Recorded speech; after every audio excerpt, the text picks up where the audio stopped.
Hello and welcome students, Gyanjyoti coaching সেন্টারের পক্ষ থেকে তোমাদের সকলকে আরো একবার স্বাগত। আলোচনা করব আদর্শবাদ অনুযায়ী শিক্ষার লক্ষ্য। শিক্ষার তো লক্ষ্য অনেকগুলোই রয়েছে, কিন্তু আদর্শবাদ অনুযায়ী শিক্ষার লক্ষ্য কি রয়েছে এটা নিয়ে কিন্তু আজকে আমাদের ক্লাস বা আলোচনার বিষয়।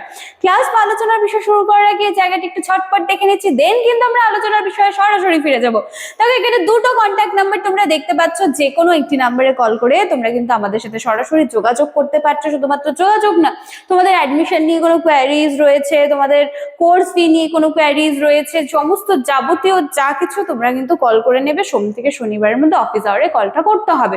এছাড়া কোর্স ফি স্ট্রাকচার তোমরা দেখতেই পাচ্ছ, মেজর স্টুডেন্টস এর জন্য পে করতে হবে মাত্র 1199 টাকা, এবং মাইনর স্টুডেন্টসদের ক্ষেত্রে পে করতে হবে 699 টাকা, যার বিনিময়ে কিন্তু তোমরা এত কিছু পেয়ে যাচ্ছ। ক্লিয়ার আছে? চলো তাহলে এবারে আলোচনার বিষয়ে ফিরে আসা যাক। বলছে আদর্শবাদ অনুযায়ী শিক্ষার লক্ষ্য কি বলা হচ্ছে, দেখো বলছে আইডিয়ালিজম হলো একটি দর্শন যেখানে মনের বিকাশ, নৈতিকতা এবং আত্মার উন্নয়নকে কিন্তু সবার আগে গুরুত্ব দেওয়া হয়। তো এই যে আমাদের যে আদর্শবাদ বা আইডিয়ালিজম যেটা নিয়ে আমরা আলোচনা শুরু করলাম, এই দর্শন অনুযায়ী বলা হচ্ছে যে শিক্ষা শুধুমাত্র যে তোমাকে তথ্য দিচ্ছে সেটা নয়, বরং মানুষের অন্তর্নিহিত গুণাবলীর যে বিকাশ রয়েছে সেই দিকটাও কিন্তু সে নজর কিন্তু দিচ্ছে। এই হচ্ছে আদর্শবাদ। এবার একটু আমরা দেখে নিচ্ছি যে আদর্শবাদ অনুযায়ী শিক্ষার প্রধান লক্ষ্য কি। সবার প্রথমে বলা হচ্ছে আত্ম উপলব্ধি করতে হবে। তার মানে কি, এইখানে শিক্ষার প্রধান উদ্দেশ্য হলো যে মানুষের মধ্যে কিন্তু অন্তর্নিহিত অনেক ক্ষমতা রয়েছে, সেইগুলোকে বুঝতে হবে, খুঁজতে হবে, সেগুলো ডেভেলপমেন্টের প্রয়োজন রয়েছে যাতে সে নিজেকে চিনতে পারে। ঠিক আছে। দ্বিতীয়ত, নৈতিক ও চারিত্রিক উন্নয়ন।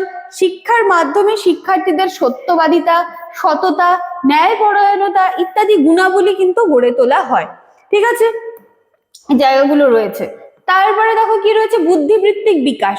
বলছে মানুষের চিন্তা শক্তি, যুক্তিবোধ ও বিচার ক্ষমতা উন্নত করা আদর্শবাদী শিক্ষার কিন্তু একটি গুরুত্বপূর্ণ লক্ষ্য।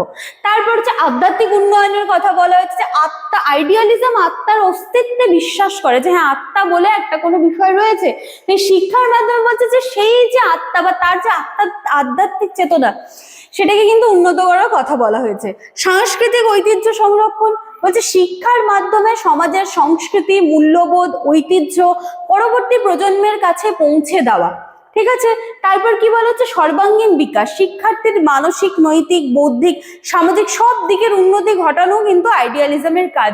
তো আমরা যদি খুব ছোট্ট করে একটা ডেফিনেশন দেখি যে এক্সামের জন্য যদি ওয়ান লাইনার চায়, তাহলে আইডিয়ালিজম অনুযায়ী শিক্ষার লক্ষ্য কি, মানুষের আত্মিক, নৈতিক, বৌদ্ধিক বিকাশের মাধ্যমে তার ওভারঅল ডেভেলপমেন্ট করা।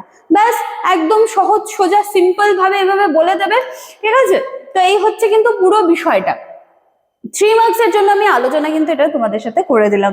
তো আজকের ক্লাস বা আলোচনার বিষয় এইটুকুই থাকছে। দেখা হচ্ছে আবার নেক্সট দিনের ক্লাসে। Thank you.